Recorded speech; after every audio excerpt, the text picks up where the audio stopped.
कौन वे लोग मोदी जी के विरासत और जिन्होंने विकास के अभियान को आगे बढ़ाते हुए आज बहराइच के चित्तौड़ा नामक स्थान कौन वे लोग थे जो अयोध्या में राम मंदिर का विरोध कर रहे थे? और साथ कौन वे लोग थे जो काशी में काशी विश्वनाथ धाम का विरोध कर रहे थे? भी महाराजा कौन लोग थे पर रखा गया है जो महाराजा बिजली पासी के शौर्य और पराक्रम को भुलाने का काम करते हैं। विदेशी आक्रांता के नाम पर कोई आयोजन नहीं होने चाहिए। आयोजन होंगे थे उनके नाम महाराज सुहेलदेव के नाम पर होंगे। बहराइच का मुख्य आयोजन होगा तो महाराज सुहेलदेव के नाम पर को भी हमने प्रधानमंत्री मोदी जी के विरासत और विकास के अभियान को आगे बढ़ाते हुए आज बहराइच के इसी चित्तौड़ा नामक स्थान पर एक कार्यक्रम संपन्न हो रहा है और साथ साथ बहराइच के मेडिकल कॉलेज का नामकरण भी महाराजा सुहेलदेव के ही नाम पर रखा गया है। यह कार्यक्रम उसकी एक अभिव्यक्ति हॉस्पिटल का नाम और मैंने इसी इसी के नाम पर रखा गया है जो महाराजा सुहेलदेव के गुरु थे उनके नाम पर।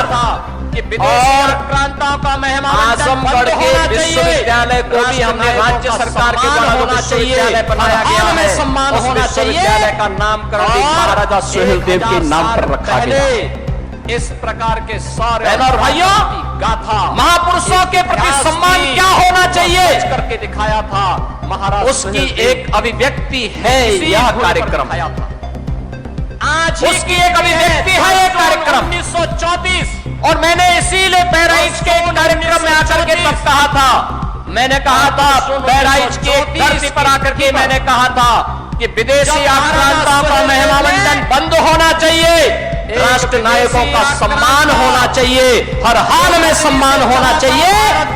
और 1000 साल पहले इस प्रकार के शौर्य और पराक्रम की गाथा एक इतिहास थी वह सच करके दिखाया था महाराज सुहेलदेव ने इसी भूमि पर दिखाया था। कूटनीति के नाते आज ही की तिथि है 10 जून 1934 मथुरा से लेकर के 10 जून 1934 पर उसके लिए इतनी बाधाएं और 10 जून 1934 की स्थिति पर उस दुर्दांत जब महाराजा सुहेलदेव ने सेना समाप्त हो चुकी थी एक विदेशी आक्रांता नामक स्थान जो गजनी से चला था भारत को लूटने के लिए सुहेलदेव के साथ अपनी लगभग 3 लाख की सेना को लेकर 1.5 लाख लेकिन उस विदेशी आक्रांता को बर्बर आक्रांता को रोकने की युक्ति महाराज सुहेलदेव ने अपनी कूटनीति के नाते उन्होंने बड़ी प्रखरता के साथ मथुरा से लेकर के बहराइच तक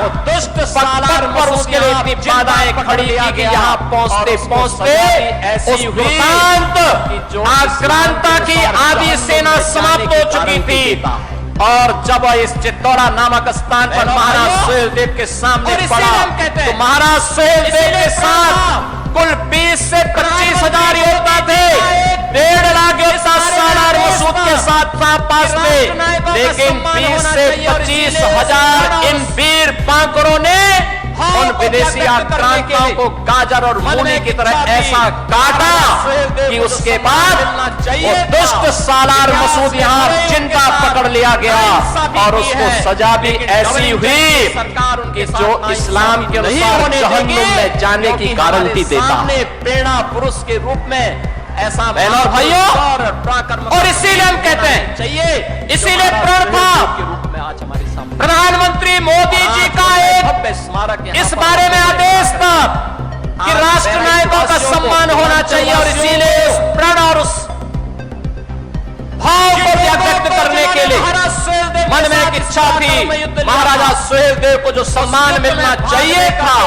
इतिहास में भले उनके साथ नाइंसाफी की है लेकिन डबल इंजन की सरकार उनके साथ नाइंसाफी नहीं होने देगी क्योंकि हमारे सामने प्रेरणा पुरुष के रूप में ऐसा महापुरुष शौर्य पराक्रम का प्रतीक होना ही चाहिए जो महाराज सुहेलदेव के रूप में पूछना चाहता हूँ आज इसी अवसर और आज उनका भव्य स्मारक यहाँ पर हम लोगों ने अन्य दलों को पूछना आज बहराइच वासियों को पूर्वांचल वासियों को क्या किया उन्होंने जिन लोगों को जिन्होंने महाराज सुहेलदेव के साथ इस पराक्रम में युद्ध लिया था उस युद्ध में भाग लेकर के भारत को विधर्मियों के आक्रमण से बचाया था भारत धर्म और संस्कृति को बचाने का काम किया था, धरा को भी और धर्म को भी बचाने का काम किया था। उन लोगों को पद मेडिकल कॉलेज क्यों नहीं बन पाए? वंचित कर दिया गया, उनके बुनियादी सुविधाओं से वंचित कर दिया गया।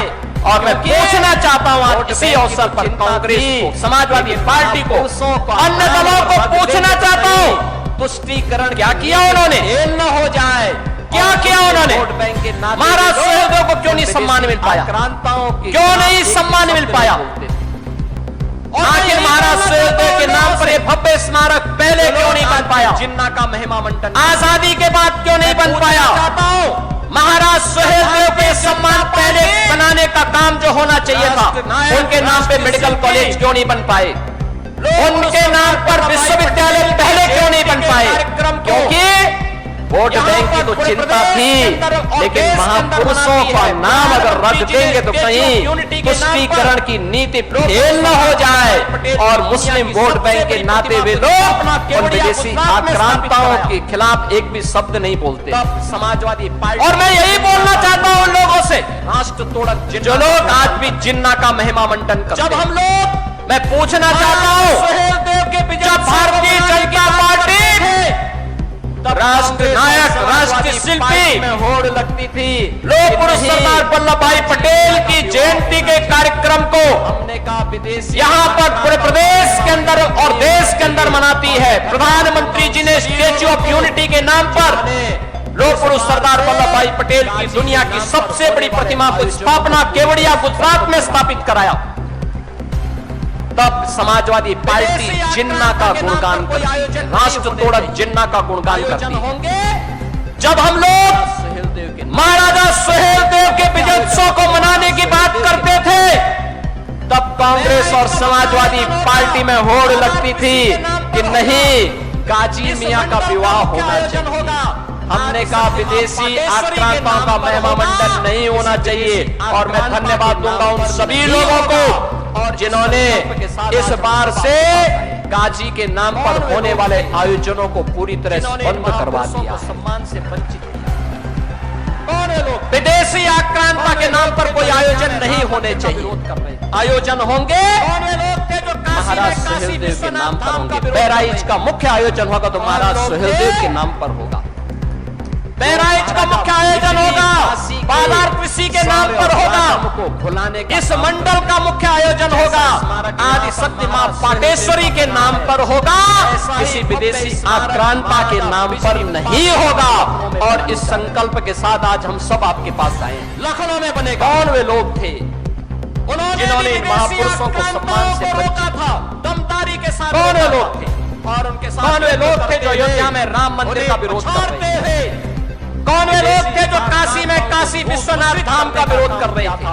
और महाराजा लोग थे के नाम पर लखनऊ जो महाराजा बिजली पासी के शौर्य और पराक्रम को भुलाने का काम करते। भाइयों, जैसा स्मारक यहाँ पर महाराज सुहेलदेव का बना है, ऐसा ही भव्य स्मारक महाराजा बिजली पासी का हम लखनऊ में बनाने जा रहे हैं। मोर्चा संभाला था, लखनऊ में बनेगा। अवंतीबाई ने, उन्होंने भी विदेशी आक्रांताओं को रोका था, दमदारी के साथ रोका था और उनके साथ युद्ध करते हुए, उन्हें पछाड़ते हुए आपको याद होगा, विदेशी आक्रांताओं को दूर दूषित करने का काम किया था। और महाराजा बिजली पासी के नाम पर लखनऊ में इसी प्रकार का भव्य स्मारक बनाने की तैयारी हमारी सरकार ने प्रारंभ किया है। और बहनों और भाइयों, महारानी 1857 की क्रांति की 4 वीरांगनाओं ने, डबल इंजन की महारानी लक्ष्मीबाई ने झांसी का मोर्चा संभाला था, बटालियन का गठन किया। वीरांगना अवंतीबाई ने, बड़ी वीरांगना छलकारी बाई ने और वीरांगना उदा देवी ने भी अंग्रेजों के दांत खट्टे करने के काम किए थे। आपको याद होगा इन तीनों वीरांगनाओं के नाम पर, महारानी लक्ष्मीबाई के नाम पर झांसी के मेडिकल कॉलेज कॉलेज विश्वविद्यालय का नामकरण किया जा चुका है। बटालियन का हमने गठन करने की कार्रवाई चल रही है। महारानी वीरांगना 35-40% अवंतीबाई लोधी के नाम पर कार्य पूरा होगा। डबल इंजन की सरकार ने बदायूं में महिला पीएसी की एक नई बटालियन का गठन किया है और उसका नामकरण और बड़ी ऐसे ही अश्वारोही प्रतिमा थे उनके नाम महारानी अवंतीबाई का वहां पर हम लोग वीरांगना अवंतीबाई का लगाने जा रहे हैं। को भी हमने राज्य सरकार के द्वारा जो विश्वविद्यालय वीरांगना देवी का विश्वविद्यालय का एक भव्य प्रतिमा का निर्माण पर रखा गया। लखनऊ में महिला पीएसी की महिला बटालियन का हमने गठन करने की कार्रवाई चल रही है। लगभग 35-40% काम हो चुका है। जैसे कार्य पूरा होगा वीरांगना उदा देवी पासी की एक भव्य प्रतिमा अश्वारोही प्रतिमा तलवार लहराते हुए वीरांगना के भाव के साथ दुश्मन को ललकारते हुए मैंने कहा था कि स्थापना लखनऊ में रहने के लिए हमारे YouTube चैनल को सब्सक्राइब करें और बेल आइकन को दबाएं। और आप ये वीडियो अगर Facebook पर देख रहे हैं तो लाइक जरूर करें और ज्यादा से ज्यादा शेयर करें।